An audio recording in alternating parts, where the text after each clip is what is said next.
Hey guys, in this video we're going to go over how to check your T-Mobile call history on a line. Very easy and simple.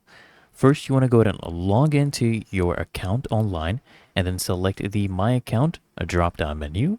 Select your account history, and from the history screen, select the line from the drop-down if applicable, and then select call history to expand the menu. And then you just need to enter the desired date range, review the details, and without the call detail add-on, the details will actually not be displayed. And if you want to download this, just go ahead and select download call history. Remember, this is from the official T-Mobile instructions, and then just go ahead and select call history again to close the menu. It's very easy and simple. This is the My Account drop down.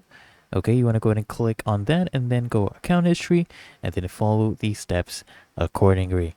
Very easy and simple. Just make sure you're logged in and you'll be able to do it. So I hope this guide provided value to you, and if it did, consider smashing that like button as well as subscribing to frequently asked questions, and I'll see you in the next one.